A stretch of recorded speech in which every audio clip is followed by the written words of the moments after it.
Pernah tidak kamu melihat pemandangan ini? Seorang ibu mengejar anaknya keliling ruang tamu membawa mangkuk bubur, memohon supaya anaknya mau buka mulut. Walau cuma satu suap, tapi si anak malah mingkem 1000 bahasa. Atau lebih parah, anaknya menangis histeris setiap kali melihat sendok.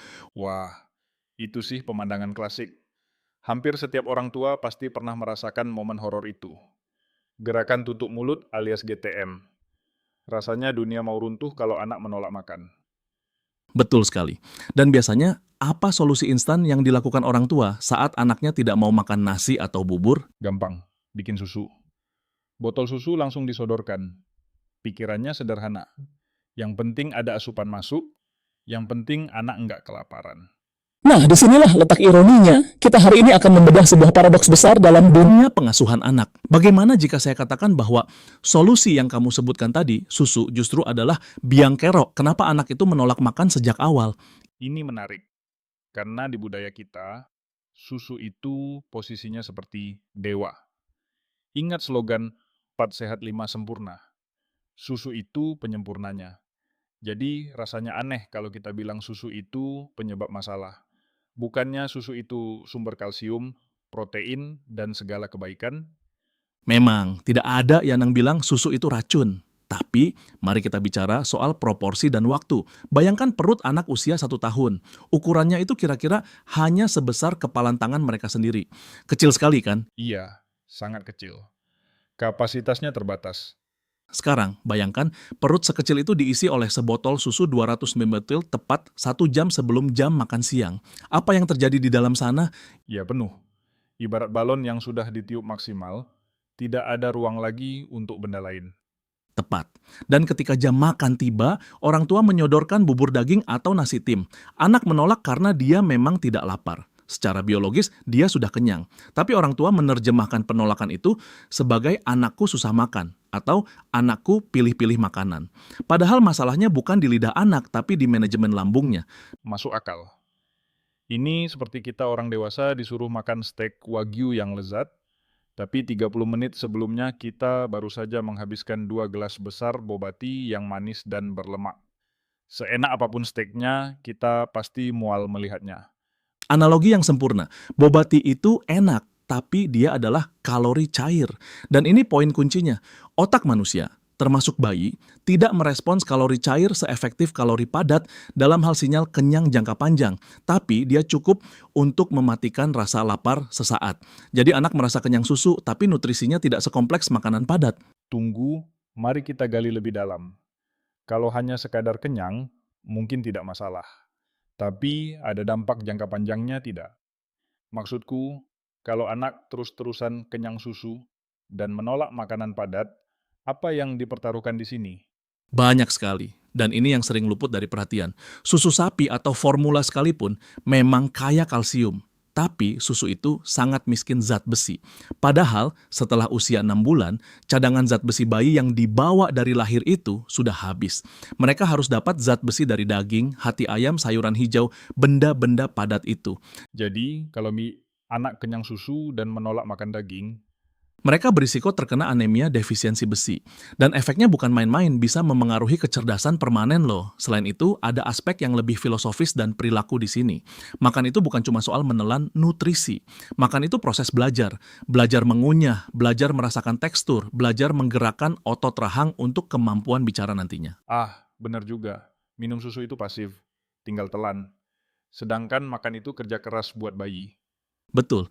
Dan manusia itu secara alami mencari jalan termudah. Kalau anak tahu bahwa jika aku menolak bubur yang susah dikunyah ini, ibuku akan menyerah dan memberiku susu yang enak dan gampang ditelan, maka anak akan terus melakukan itu.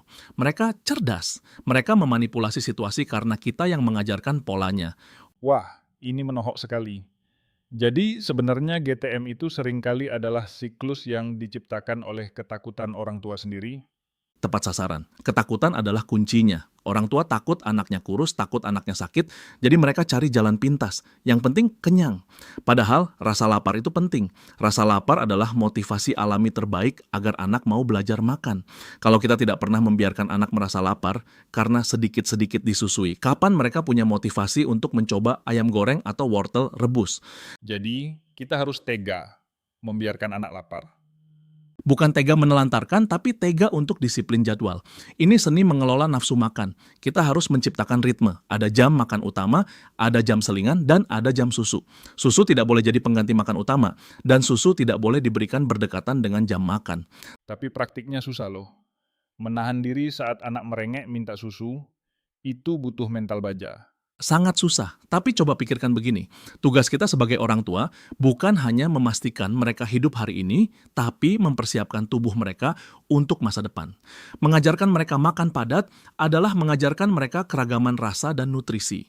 Kalau kita menyerah pada susu sekarang, kita sedang membatasi dunia kuliner dan kesehatan mereka di masa depan. Menarik. Ada satu hal lagi yang sering jadi perdebatan.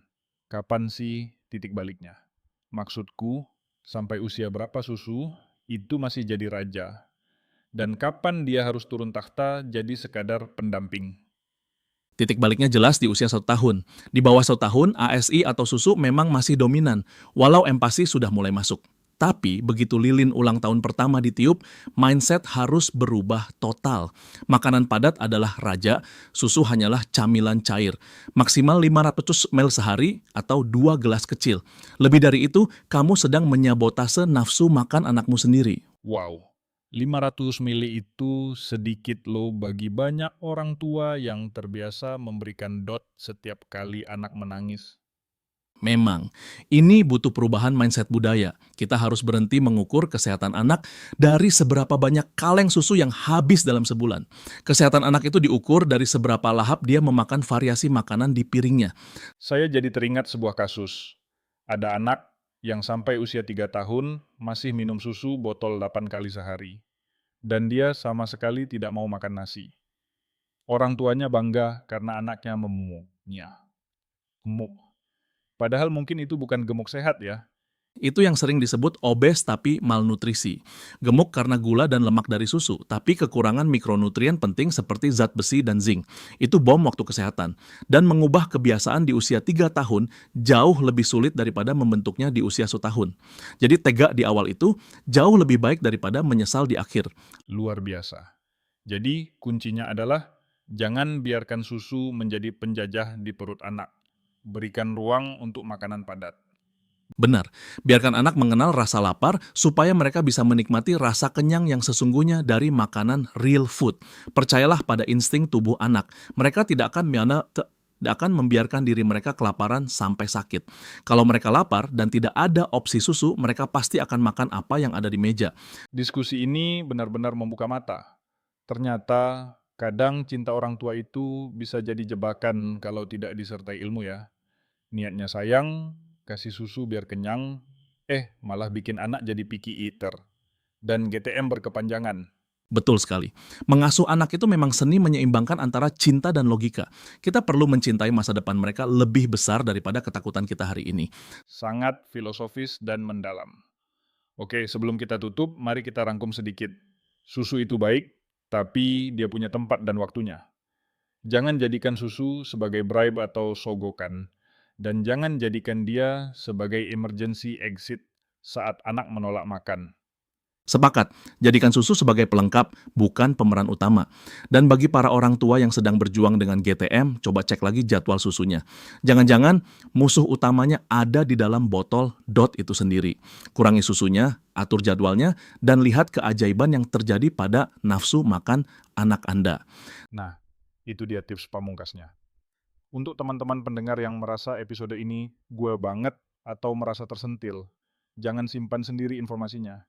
Betul, kalau kalian merasa diskusi ini bermanfaat, tolong banget untuk tekan tombol like sekarang juga. Itu sangat membantu kami. Dan kalau kalian punya pengalaman sukses menyapih anak dari kecanduan susu, tulis di kolom komentar, ya, kami ingin baca cerita perjuangan kalian. Jangan lupa juga share episode ini ke grup WhatsApp keluarga atau grup parenting kalian. Siapa tahu ada teman yang sedang stres menghadapi anak GTM dan butuh pencerahan ini. Dan pastinya subscribe supaya tidak ketinggalan topik-topik daging lainnya di episode depan. Kita akan terus membongkar mitos-mitos pengasuhan yang seringkali menyesatkan. Sampai jumpa di episode berikutnya. Ingat, parenting itu perjalanan panjang, jadi nikmati prosesnya dan terus belajar. Sampai jumpa.